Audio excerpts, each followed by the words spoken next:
फिर अपने तीखे तेवरों में लौटे नरेश मीणा। आधी रात को पुलिस थाने में दे डाला धरना। नरेश मीणा का यह अवतार देखकर दंग रह जाएंगे आप भी। जी हाँ, नमस्कार, मेरा नाम है मनस्विनी और आप देख रहे हैं भारत अवतार। पिछले कुछ समय से सियासी गलियारों में ये चर्चा गर्म थी कि नरेश मीणा कहाँ गायब है। लोग कह रहे थे कि चुनाव के बाद वे सक्रिय ही नहीं है, क्या उनकी सियासत ठंडी पड़ गई है। लेकिन बुधवार की रात को जो हुआ उसने विरोधियों के सारे सवालों पर ताला लगा दिया है। जी हाँ, नरेश मीणा ना सिर्फ लौटे हैं बल्कि अपने उसी पुराने तीखे तेवरों और आक्रामक अंदाज के साथ लौटे हैं।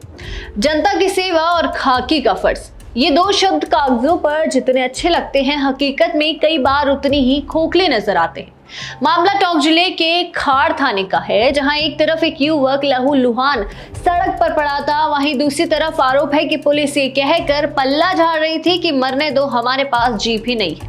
लेकिन पुलिस की इस संवेदनहीनता के सामने दीवार बनकर खड़े हो गए किसान नेता और देवली उनियारा से उपचुनाव लड़ चुके नरेश मीणा।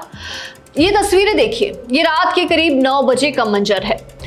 दूनी के रहने वाले भागचंद मिस्त्री की बाइक के सामने सांड आ गया और वे बुरी तरह घायल होकर थाने से महज 50 मीटर की दूरी पर तड़प रहा था। लोग पुलिस के पास दौड़कर गए, गुहार लगाई कि अस्पताल पहुंचा दो, लेकिन जवाब मिला कि गाड़ी ही नहीं है। तभी वहां से गुजर रहे नरेश मीणा काफी समय से शांत दिख रहे थे। मीणा का पारा उस वक्त चढ़ गया जब उन्होंने सिस्टम की ये बेरुखी देखी। नरेश मीणा ने राजनीति बाद में की, पहले इंसानियत दिखाई और उन्होंने तुरंत अपनी पगड़ी उतारी और घायल युवक के सिर पर बांध दिए ताकि खून का बहाव कम हो सके।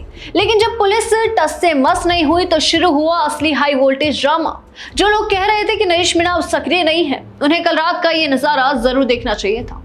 नरेश मीणा थाने के भीतर ही जमीन पर बैठ गए। उन्होंने साफ कह दिया कि जब तक घायल को इलाज नहीं मिलता मैं यहां से उठूंगा ही नहीं।